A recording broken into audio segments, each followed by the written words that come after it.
അപ്പോൾ ഈ കുടവയറ് കുറയ്ക്കാൻ ഈസി ആയിട്ട് ചെയ്യാവുന്ന കുറച്ച് വ്യായാമങ്ങൾ നമുക്ക് ഈ ടി വി കണ്ടുകൊണ്ടിരിക്കുമ്പോൾ അല്ലെങ്കിൽ ഈ യൂട്യൂബ് നോക്കിക്കൊണ്ടിരിക്കുമ്പോൾ ചെയ്യാവുന്ന ചെറിയ കുഞ്ഞു കുഞ്ഞു വ്യായാമങ്ങൾ.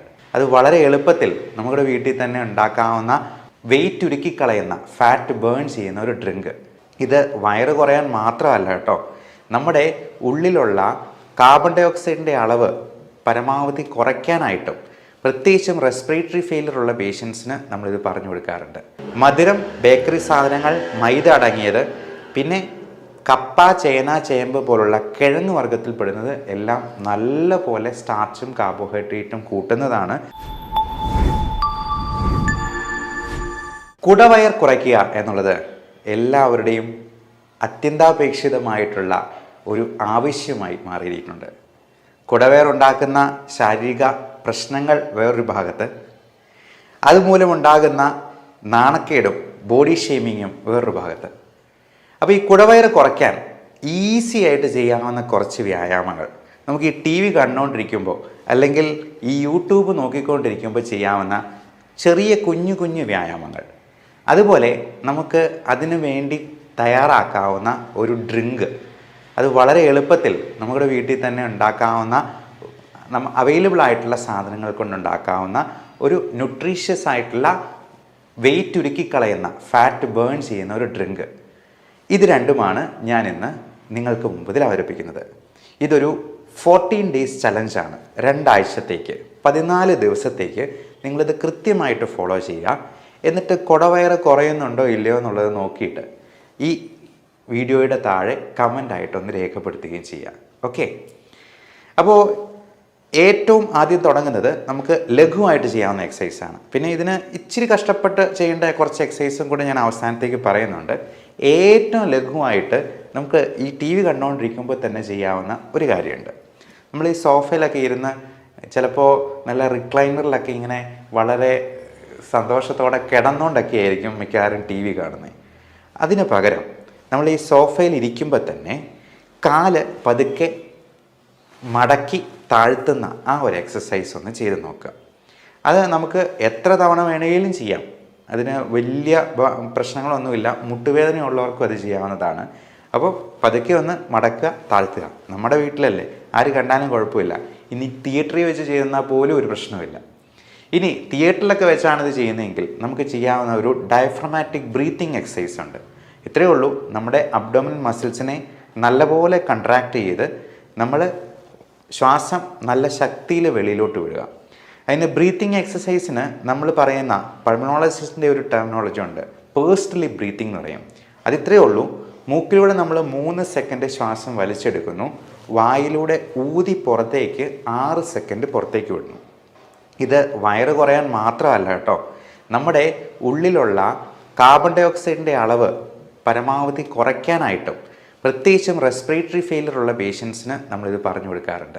അതുപോലെ ഓക്സിജൻ കണ്ടന്റ് നന്നായിട്ട് കൂട്ടാനും കാർബൺ ഡൈ ഓക്സൈഡിനെ പരമാവധി വെളിയിലോട്ട് തള്ളുകയും ചെയ്യുന്നത് വഴി നമുക്ക് കൂടുതലായിട്ട് എനർജി ജനറേറ്റ് ചെയ്യാനായിട്ട് ഈ ഓക്സിജൻ പര്യാപ്തമാക്കുകയാണ് ചെയ്യുന്നത്. അതുപോലെ തന്നെ മസിൽസിനെ കൂടുതലായിട്ട് നമ്മൾ എക്സേർട്ട് ചെയ്യുന്നത് വഴി നമ്മുടെ വയറ്റിലെ കൊഴുപ്പ് അലിയിച്ച് കഴിയാനും പറ്റും. ഇനി ആ ഇരിപ്പിൽ നിന്ന് ഒന്ന് എണീറ്റ് നിൽക്കാൻ പറ്റുവാണെങ്കിൽ നമുക്ക് ഈസി ആയിട്ട് ചെയ്യാവുന്ന ഒരു കാര്യം കൂടിയുണ്ട്, സ്ക്വാറ്റ്സ് എന്ന് പറയുന്ന എക്സസൈസ്. അത് ഇത്രേ ഉള്ളൂ. നമ്മൾ നേരെ കൈ ഇങ്ങനെ വെച്ചിട്ട് ഇരുന്ന് നല്ലപോലെ കുനിഞ്ഞിരുന്ന് നമ്മുടെ ഈ മുട്ട് നമ്മുടെ നെഞ്ചിൽ മുട്ടുന്നത് പോലെ അത്രയും നല്ല രീതിയിൽ ഇരിക്കുക. എന്നിട്ട് വീണ്ടും എണീറ്റ് നിൽക്കുക. അതൊരു 15 പ്രാവശ്യം ചെയ്യുക. അങ്ങനെ ഒരു 3, 4, 5 റെപ്പറ്റീഷൻസ് വേണമെങ്കിൽ ചെയ്യാം. ഒരുമിച്ച് ചെയ്യേണ്ട ആവശ്യമില്ല. അത് ആദ്യം ഒരു 2 സെറ്റിൽ തുടങ്ങുക. പതുക്കെ പതുക്കെ നമുക്കത് ഇൻക്രീസ് ചെയ്ത് തുടങ്ങാം. വേറൊരു ടെക്നിക്കുണ്ട്, റിഷ്വിൻ ട്വിസ്റ്റ് എന്ന് പറയും. നമുക്ക് ഈ സൈഡിലൊക്കെ ഉള്ള ഫാറ്റ് ഉണ്ടല്ലോ, അത് ഉരുക്കിക്കളയാൻ ഏറ്റവും നല്ലത് ഈ ട്വിസ്റ്റിംഗ് എക്സസൈസാണ്. അതൊന്ന് എണീറ്റ് നിന്നിട്ട് ചെയ്യുവാണെങ്കിൽ നല്ലത്. ഇത് നമ്മളൊരു ശീലമാക്കിയെന്നാൽ നമ്മൾ പോലും അറിയാതെ ഈ ടി വി കണ്ടുകൊണ്ടിരിക്കുമ്പോൾ നമുക്കിത് ഈസി ആയിട്ട് ചെയ്യാവുന്നതേ ഉള്ളൂ. അപ്പോൾ ഇത്തരത്തിലുള്ള വ്യായാമങ്ങൾ നമുക്ക് ഒരു റൊട്ടീൻ, ഒരു ഹാബിറ്റ് എന്ന നിലയിൽ നമുക്ക് ചെയ്യാവുന്നതാണ്. പിന്നെ ആദ്യമേ തന്നെ ചെയ്യാവുന്ന ഒരു കാര്യം, നമ്മൾ ഈ സോഫയും സംഗതികളൊക്കെ മാറ്റിയിട്ട് എക്സസൈസ് മെഷീനോ ട്രെഡ്മില്ലോ എക്സസൈക്കിളോ ഒക്കെ വേണമെങ്കിൽ ടി വിയുടെ മുമ്പിലോട്ട് സ്ഥാപിക്കാം കേട്ടോ. അത് നമുക്ക് മൊബൈലാണെങ്കിലും ഒരു ഒരു സ്റ്റാൻഡ് വെച്ചിട്ട് അതിൽ നോക്കിക്കൊണ്ട് എക്സസൈസ് ചെയ്യാൻ പാകത്തിന് ഒരുക്കി വയ്ക്കാവുന്നതുമാണ്. ഇനി ഇതിന് നമുക്ക് ലഘുവായിട്ട് പ്രിപ്പയർ ചെയ്യാവുന്ന ഒരു ഹെൽത്ത് ഡ്രിങ്കിനെ കുറിച്ച് നമുക്ക് പറയാം. നമ്മുടെ ഓരോരുത്തരുടെയും ബോഡി ഷേപ്പ് തന്നെ പലതരത്തിലാണ് ഈ ഫാറ്റ് നടുവിലായിട്ട് ഡെപ്പോസിറ്റ് ചെയ്യുന്നത്. ചിലർക്ക് ആപ്പിൾ ഷേപ്പിലായിരിക്കും, പുക്കളുടെ മുകൾ ഭാഗത്തായിരിക്കും ഏറ്റവും കൂടുതൽ ഫാറ്റ് ഡെപ്പോസിറ്റ് ചെയ്യുക. ചിലർക്ക് പിയർ ഷേപ്പ് എന്ന് പറയും, അതായത് പുക്കളിൻ്റെ താഴ്ഭാഗത്തായിരിക്കും. അതുപോലെ പലതരത്തിലുള്ള ബോഡി ടൈപ്സ് ഉണ്ട്, എക്ടോമോർഫ്, എൻഡോമോർഫ് എന്നൊക്കെ പറഞ്ഞിട്ട്. അപ്പോൾ നമ്മൾ ഭക്ഷണം കഴിക്കുമ്പോൾ പ്രത്യേകമായിട്ട് ശ്രദ്ധിക്കേണ്ട ഒരു കാര്യം, നമ്മൾ സമയമെടുത്ത് ചെയ്ത് കഴിക്കുക എന്നുള്ളതാണ്. നല്ലപോലെ ചവച്ച് ഓരോ ഉരുളയും ആസ്വദിച്ച് കഴിക്കുക എന്നുള്ളതാണ്. മൈൻഡ്ഫുൾ ഈറ്റിംഗ് എന്ന് പറയുന്നൊരു ടേം തന്നെ ന്യൂറോ സൈക്യാട്രിയിലുണ്ട്. മൈൻഡ്ഫുൾനെസ് എന്ന് പറയുന്നത് നമ്മുടെ ഓരോ മൊമെൻറ്റും നല്ലപോലെ എൻജോയ് ചെയ്ത് അതിനെ മനസ്സ് മുഴുവൻ എടുത്ത് എൻജോയ് ചെയ്യുക, ആസ്വദിക്കുക എന്നുള്ളതാണ് ഉദ്ദേശിക്കുന്നത്. നമ്മൾ ഭക്ഷണം കഴിക്കുന്നത് തിരക്കിട്ട് എന്തെങ്കിലും വാരി വലിച്ച് കഴിച്ച് വയറ് ഫുള്ളാക്കി, അത് മിക്കവാറും പൊറോട്ട പോലത്തെ എന്തെങ്കിലും ഫിക്സഡ് ഡെപ്പോസിറ്റ് പോലെ അടിച്ച് കയറ്റാവുന്ന എന്തെങ്കിലും സാധനമായിരിക്കും ഇടുക. അതങ്ങ് ഒഴിവാക്കുക. പകരം സമയമെടുത്ത് കഴിക്കാനായിട്ട് നോക്കുക. പിന്നെ വെള്ളം ധാരാളം കുടിക്കുക. ഓരോ പ്രാവശ്യവും ഭക്ഷണം കഴിക്കുന്നതിന് മുമ്പ് 2-3 ഗ്ലാസ് വെള്ളം കുടിച്ചെന്നാൽ നമുക്ക് അത്ര തന്നെ കാർബോഹൈഡ്രേറ്റിൻ്റെ അളവ് കുറയ്ക്കാൻ പറ്റും. പോരാത്തതിന് നമുക്ക് ഈ കാർബോഹൈഡ്രേറ്റിനെ പ്രോട്ടീൻ വെച്ചിട്ട് റീപ്ലേസ് ചെയ്യാനായിട്ട് പറ്റും. അതായത് എഗ് ഡയറ്റ്, നമുക്ക് മുട്ട കഴിക്കുന്നത്, മുട്ടയുടെ വെള്ള മാത്രം കഴിച്ചാൽ മതിയാവും. അത് നല്ലപോലെ ഫില്ലിംഗ് ആയിട്ടുള്ള ഒരു ഭക്ഷണമാണ്. മുട്ടയുടെ വെള്ള 2-3 എണ്ണം കഴിക്കാം. അപ്പോൾ അതുപോലെ തന്നെ ഇതിന് മുമ്പായിട്ട് മരുന്ന് പോലെ കഴിക്കേണ്ട ചില സാധനങ്ങളുണ്ട്. അതായത് 3 ഗ്ലാസ് വെള്ളത്തിനോടൊപ്പം ഒന്നെങ്കിൽ ഒരു കുക്കുംബർ, അല്ലെങ്കിൽ ഒരു ക്യാരറ്റ്, ബീട്രൂട്ട്, അധികം മധുരമില്ലാത്ത പഴങ്ങളായിട്ടുള്ള പേരയ്ക്ക, അങ്ങനെ എന്തെങ്കിലും വെച്ചിട്ടൊരു സാലഡ് നമുക്ക് ആദ്യമേ തന്നെ കഴിച്ച് വയറ് പകുതി ഫില്ലാക്കിയതിന് ശേഷം, അപ്പോൾ ഇതിന് വലിയ ടേസ്റ്റ് ഒന്നും ഇല്ലാത്തതുകൊണ്ടാണ് ഞാൻ പറഞ്ഞത് മരുന്ന് പോലെ കഴിക്കണമെന്ന്. നമ്മൾ ഗുളികയൊക്കെ കഴിക്കുന്നത് ഇഷ്ടമുണ്ടായിട്ടല്ലല്ലോ, ടേസ്റ്റും ഇല്ല. അപ്പോൾ അതുപോലെ തന്നെ കഴിക്കേണ്ട കുറച്ച് സാധനങ്ങളാണ് ഈ സാലഡ്. പിന്നെ നമുക്ക് അധികം കാലറി ഇല്ലാത്ത സാധനങ്ങൾ വെച്ചിട്ട് ടേസ്റ്റി ആയിട്ടുള്ള ഭക്ഷണ സാധനങ്ങൾ ഉണ്ടാക്കാം. അങ്ങനെയുള്ള കാര്യങ്ങളും ഡയറ്റും ഞാൻ മുമ്പ് പറഞ്ഞിട്ടുള്ളതാണ്. അപ്പോൾ അതുപോലുള്ള ഭക്ഷണ സാധനങ്ങൾ വെച്ച് ആദ്യമേ സാലഡ് നല്ലപോലെ കഴിച്ച് ചോറ് ഒരല്പം മാത്രം കഴിക്കുക എന്നുള്ളതാണ് ഏറ്റവും നല്ലത്. നമ്മളൊക്കെ അരിക്കുട്ടന്മാരും അരിക്കുട്ടിമാരുമാണെന്ന് പറയും. അപ്പോൾ ഈ അരിയാഹാരമാണ് നമുക്ക് വണ്ണം കൂട്ടാനായിട്ട് പ്രധാനപ്പെട്ട കാരണം. മധുരം, ബേക്കറി സാധനങ്ങൾ, മൈദ അടങ്ങിയത്, പിന്നെ കപ്പ, ചേന, ചേമ്പ് പോലുള്ള കിഴങ്ങ് വർഗ്ഗത്തിൽപ്പെടുന്നത് എല്ലാം നല്ല പോലെ സ്റ്റാർച്ചും കാർബോഹൈഡ്രേറ്റും കൂട്ടുന്നതാണ്. അത് വയർ കൂടാൻ വലിയൊരു കാരണമാണ്. അപ്പോൾ അത് പൂർണ്ണമായിട്ട് ഒഴിവാക്കുക. കപ്പയ്ക്ക് പകരം ചക്കയാക്കാം. ചക്ക മരത്തിൽ വളരുന്നൊരു ഫ്രൂട്ടാണ് എന്നുള്ളത് കൊണ്ട് അതിൽ നല്ല ഫൈബർ കണ്ടന്റ് ഉണ്ട്. ഇനി നമുക്ക് ഹെൽത്ത് ഡ്രിങ്കിലോട്ട് വരാം. സെലറി ഇല എന്ന് പറയുന്നത് നമുക്ക് വെജിറ്റബിൾ ഷോപ്പിലൊക്കെ കിട്ടുന്നതാണ്. ഇഞ്ചി, കറുവപ്പട്ട പൊടിച്ചത്.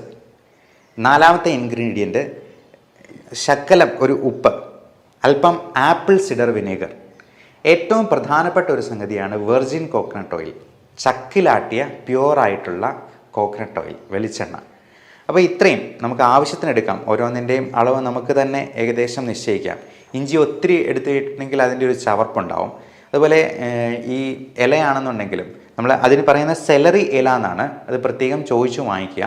അപ്പോൾ ഇത്രയും സാധനങ്ങളെടുത്ത് നമുക്ക് മിക്സിയിലിട്ട് അടിക്കുക. അടിച്ചതിന് ശേഷം ഈ അതിൽ ആപ്പിൾ സിഡർ വിനെഗറും ഗ്രീൻ ടീ നമുക്കല്ലാതെ തന്നെ പ്രിപ്പയർ ചെയ്ത് വെക്കുന്നത് ഉണ്ടാകാം. അപ്പം അതിൽ ആവശ്യത്തിന് വെള്ളവും ചേർത്ത്, ആവശ്യത്തിന് വെർജിൻ കോക്കനട്ട് ഓയിലും, ആവശ്യത്തിന് ഉപ്പും, ഒരു നുള്ളുപ്പും മതിയാവും. ഇത്രയും മിക്സിയിലിട്ട് അടിക്കുക. എന്നിട്ട് അരിച്ചിട്ട് നമുക്ക് അതിൻ്റെ ടേസ്റ്റിന് വേണമെങ്കിൽ ഷുഗർ ഫ്രീ ആഡ് ചെയ്യാം. ഷുഗർ ആയിട്ട് ആഡ് ചെയ്യാൻ പാടില്ല. ഏറ്റവും അഭികാമ്യം ഷുഗർ ഒന്നുമില്ലാതെ, ഷുഗർ ഫ്രീയും ഇല്ലാതെ നമുക്ക് ഡയറക്റ്റായിട്ട് കഴിക്കുന്നതാണ്. ആർട്ടിഫിഷ്യൽ 0 കാലറി സ്വീറ്റ്നറുണ്ട്. അത് ടേസ്റ്റ് ഒട്ടും അപ്പറ്റൈസിങ് അല്ല എന്ന് തോന്നുന്നവർക്ക് മാത്രം ഈ ഷുഗർ ഫ്രീ ഉപയോഗിക്കാവുന്നതാണ്. എന്നിട്ട് ഇത് ഒന്ന് ടേസ്റ്റ് ചെയ്ത് നോക്കുക. ഷുഗർ ഫ്രീ ആവശ്യമുണ്ടെന്നുണ്ടെങ്കിൽ കുറച്ചൊന്ന് ആഡ് ചെയ്യുക. ഇത് കുടിക്കുന്നത് വഴി നമുക്ക് നല്ല പവർഫുൾ ആൻറ്റി ഓക്സിഡൻസ് നമ്മുടെ ശരീരത്തിലേക്ക് കടത്തിവിടുവാണ്. അതിൽ നല്ല ഫൈബർ കണ്ടന്റ് ഉണ്ട്. ഈ വെർജിൻ കോക്കനട്ട് ഓയിൽ എന്ന് പറയുന്നത് നമ്മുടെ ഉരുക്കിക്കളയാനായിട്ട്, ഫാറ്റ് ഉരുക്കിക്കളയാനായിട്ട് ഏറ്റവും നല്ലൊരു സംഗതിയാണ്. അതുപോലെ തന്നെയാണ് ഇതിലെ ഗ്രീൻ ടീയുടെയും അതുപോലെ ഈ ഇല അടങ്ങിയിരിക്കുന്നത് കൊണ്ട് അതിലുണ്ടായിരിക്കുന്ന വൈറ്റമിൻസും മൈക്രോ ന്യൂട്രിയൻസും എല്ലാം നമുക്ക് ഫാറ്റ് ഉരുക്കിക്കളയാനായിട്ട് നല്ലതാണ്. ഇത് ദിവസം 1-2 നേരം കഴിക്കാവുന്നതാണ്. അതുമാത്രമല്ല, നമുക്ക് ഈ ഫാറ്റ് ഉരുക്കിക്കളയാനായിട്ട് ചെയ്യാവുന്ന ഇച്ചിരി കഷ്ടപ്പെട്ടാണെങ്കിലും ചെയ്യാവുന്ന കുറച്ച് എക്സസൈസുകളുണ്ട്. നമ്മുടെ വയറിലെ റെക്ടസ് അബ്ഡോമിനസ് മസിൽസിനെ ഇപ്പം ചിലർക്കറിയാം, ചിലർ മെലിഞ്ഞിരുന്നാലും നല്ല വണ്ണമായിരിക്കും, എന്നാൽ ചിലർക്ക് നല്ല വണ്ണം ഉണ്ടെന്നുണ്ടെങ്കിലും ഒട്ടും വയറുണ്ടാകത്തില്ല. അപ്പോൾ ഈ വയറ് ഉണ്ടാകാതിരിക്കാനായിട്ട് നമ്മൾ ഈ റെക്ടസ് അബ്ഡോമിനസ് മസിൽസിനെ നല്ലപോലെ സ്ട്രെങ്തൻ ചെയ്തെന്നാൽ മാത്രമേ, അല്ലെങ്കിൽ അവനെ വർക്ക് ചെയ്യിപ്പിച്ചെന്നാൽ മാത്രമേ ഈ വയറ് നമ്മുടെ അരയ്ക്ക് ചുറ്റുമുള്ള കൊഴുപ്പ് ഒന്ന് പോകത്തുള്ളൂ. അപ്പോൾ അതിന് ഏറ്റവും നല്ല എക്സസൈസായിട്ട് പറയപ്പെടുന്നത് പ്ലാങ്ക് എക്സസൈസാണ്. പ്ലാങ്ക് എന്ന് പറഞ്ഞാൽ നിങ്ങൾക്ക് ഗൂഗിളിലൊക്കെ സെർച്ച് ചെയ്യുന്നാൽ അറിയാം. അത് നമ്മൾ കൈമുട്ട് നിലത്ത് കുത്തിയതിന് ശേഷം സ്ട്രെയിറ്റ് ആയിട്ട് നമ്മുടെ സ്പൈൻ വെച്ചിട്ട് പരമാവധി സമയം അങ്ങനെ നിൽക്കുക. ഒരു 30 സെക്കൻഡിൽ തുടങ്ങിയാൽ മതി. 30 സെക്കൻഡ് പതുക്കെ 1 മിനിറ്റ് ആക്കുക. മാക്സിമം 2 മിനിറ്റ് വരെ അത് ചെയ്താൽ മതി. അപ്പം നമ്മുടെ സ്പൈൻ നല്ല സ്ട്രെയിറ്റ് ആയിരിക്കണം. നമ്മുടെ ബട്ടക്സ് അല്ലെങ്കിൽ ചന്തിയുടെ ഭാഗം നല്ലപോലെ സ്ട്രെയിറ്റ് ആയിട്ട് നിൽക്കണം. അത് ഒത്തിരി പൊങ്ങിയിരിക്കരുത് എന്നുള്ളതാണ്. അപ്പോൾ അത് കൃത്യമായിട്ട് ചെയ്യുന്ന വഴി നമ്മുടെ ബാക്ക് സ്ട്രെങ്തനിങ് സംഭവിക്കും. അബ്ഡോമിനൽ മസിൽസിന് നല്ല കോർ സ്ട്രെങ്ത് കിട്ടുകയും ചെയ്യും. അപ്പോൾ ഇതുപോലെ തന്നെയാണ് ഈ പുഷപ്സിലും നമ്മൾ ഒരേ സമയം എയറോബിക് എക്സസൈസാണ്, സ്ട്രെങ്തനിങ് എക്സസൈസാണ്, കൂടാതെ അതിനൊരു സ്ട്രെച്ചിങ് ഫാക്ടറും കൂടി വരുന്നുണ്ട്. അതിനൊരു പുഷപ്പ് ഒരു വളരെ നല്ല എക്സസൈസാണ്. നമ്മുടെ ബാക്ക് മസിൽസിനും നമ്മുടെ തൈ മസിൽസിനും പോലും, നമ്മുടെ shoulder muscles, pectoralis major minor, chest muscles, നമ്മുടെ റെക്ടസ് അബ്ഡോമിനസ് മസിൽസ് എല്ലാത്തിനും നല്ല എക്സേഷൻ വരുന്ന ഒരു എക്സസൈസാണ് പുഷപ്പ്. അതുപോലെ തന്നെയാണ് ഈ അബ്ഡോമിനൽ ക്രഞ്ചസ് എന്ന് പറയുന്നത്. അബ്ഡോമിനൽ ക്രഞ്ചസ് ഇത്രയേ ഉള്ളൂ. നമ്മൾ നേരെ കിടന്നതിന് ശേഷം നമ്മുടെ കാൽമുട്ടുകളിൽ കൈമുട്ട് കഴുത്തിൽ വെച്ചതിന് ശേഷം 2 സൈഡിലും മാറി മാറി വയ്ക്കുക എന്നുള്ളതാണ്. അപ്പോൾ അതുവഴി നമ്മുടെ സൈഡിലുള്ള ഫാറ്റ് ഡെപ്പോസിറ്റും പരമാവധി ഉരുക്കി കളയാനായിട്ട് പറ്റും. അതുപോലെ ബട്ടർഫ്ലൈ ഫ്ലിക്സ് ഉണ്ട്. നമുക്ക് നേരെ കടന്നതിന് ശേഷം കാലുകൾ തുഴയുന്ന പോലെ അല്ലെങ്കിൽ സൈക്കിൾ ഔട്ടുന്നത് പോലെ, വായുവിലേക്ക് സൈക്കിൾ ഔട്ടുന്ന പോലെ, അത് മുട്ടുവേദന ഉള്ളവർക്കും ചെയ്യാവുന്നതാണ്. ഇപ്പം നടക്കാനും ഓടാനും ഒക്കെയാണ് മുട്ടുവേദനക്കാർക്ക് ഏറ്റവും ബുദ്ധിമുട്ട്. അവർക്ക് പകരം ഈ എക്സസൈസ് ചെയ്യാവുന്നതാണ്. മുകളിലോട്ട് സൈക്കിൾ ഔട്ടുന്നത് ഒരു തരത്തിൽ വെരിക്കോസ് വെയിനെയും ഹെൽപ്പ് ചെയ്യുന്നതാണ്. അപ്പോൾ ഇങ്ങനെയുള്ള എക്സസൈസ് വഴി നമ്മുടെ വയറ് പരമാവധി കുറയ്ക്കാനായിട്ട് നോക്കുക.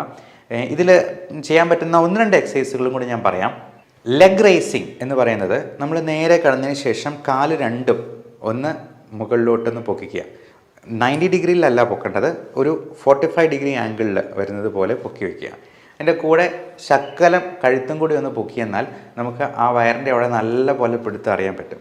അപ്പോൾ ഇതൊക്കെ നമുക്ക് എന്തെങ്കിലും യൂട്യൂബിൽ എന്തെങ്കിലും വീഡിയോ കണ്ടുകൊണ്ടിരിക്കുമ്പോൾ ചെയ്യാം, പാട്ട് കേട്ടുകൊണ്ട് ചെയ്യാം. അത് ഒരു റൊട്ടീനായിട്ട് ഇപ്പോൾ രാവിലെ തന്നെ നമുക്ക് എണീറ്റ ഉടനെ തന്നെ ഒരു 10-50 പുഷപ്പ് എടുക്കുമ്പോഴത്തേക്കും തന്നെ നമ്മളൊന്ന് ആ ഒരു ഉത്സാഹവും ബ്ലഡ് സർക്കുലേഷനും ഒക്കെ നമ്മുടെ ദിനചര്യകളിലെല്ലാം കാണാൻ പറ്റും. നമ്മുടെ ജോലിയിലും ആ ഒരു ഉത്സാഹം നമുക്ക് എക്സ്പീരിയൻസ് ചെയ്യാനായിട്ട് പറ്റും. അതുപോലെ ഈ പുഷപ്സും സ്ക്വാറ്റ്സും നമ്മൾ ഡെയിലി എക്സസൈസിൻ്റെ ഒരു ഭാഗമാക്കുന്നത് തീർച്ചയായിട്ടും ഗുണം ചെയ്യും. ഇത് എല്ലാം പല തുള്ളി പെരുവെള്ളം എന്ന കോൺസെപ്റ്റിലാണ് വർക്ക് ചെയ്യുക. നമ്മൾ ഒരു ദിവസം ഒരു 10 പുഷപ്പേ ചെയ്യാൻ പറ്റുന്നുള്ളൂ, മതി. ആ 10 എണ്ണം ഒരു വർഷം ആകുമ്പോഴത്തേക്കും എത്ര പുഷപ്പായി എന്ന് നമുക്ക് കാൽക്കുലേറ്റ് ചെയ്ത് നോക്കാവുന്നതേ ഉള്ളൂ. അപ്പം അത്രയും പുഷപ്പ് നമുക്ക് കിട്ടുന്നുണ്ടെങ്കിൽ അതുകൊണ്ട് തന്നെ വയറ് കുറഞ്ഞില്ലെങ്കിൽ പോലും കൂടാതെ നോക്കാമല്ലോ എന്നുള്ളതാണ് നമ്മളത് നോക്കേണ്ടത്. അപ്പോൾ എപ്പോഴും ഈ കോൺസെപ്റ്റ് ഓർക്കുക, പലതുള്ളി പെരുവെള്ളം. എപ്പോഴും നമുക്ക് മടി തോന്നുമ്പോൾ ജസ്റ്റ് ഡു ഇറ്റ് എന്ന് മനസ്സിൽ ഇടയ്ക്കിടയ്ക്കൊന്ന് ഉരുവിട്ടുകൊള്ളുക.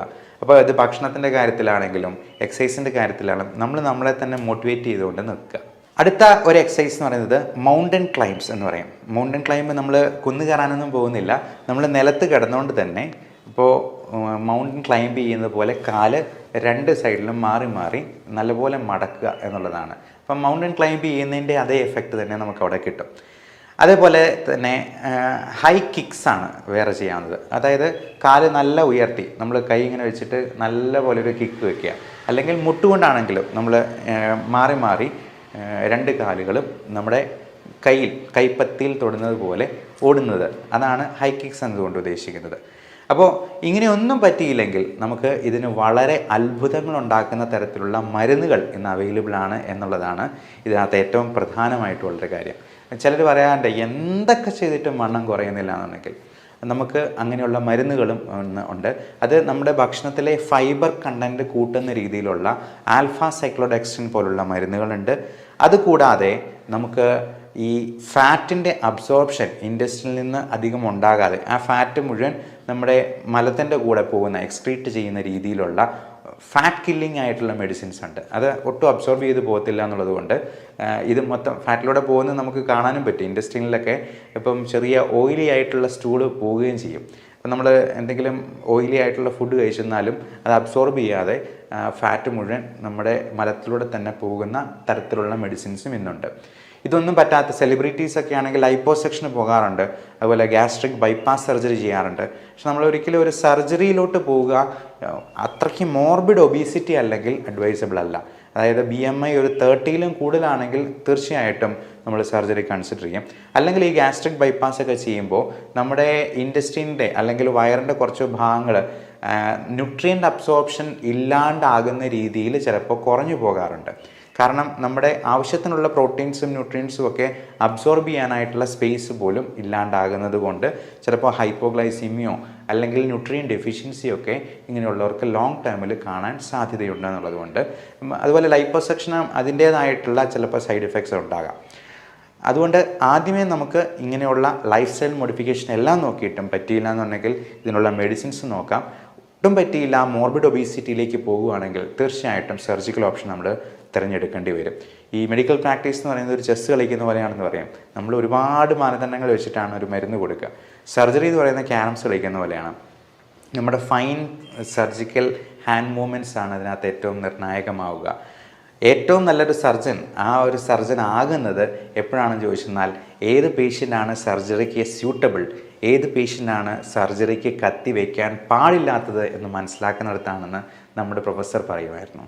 So everyone take care of your health. Thank you.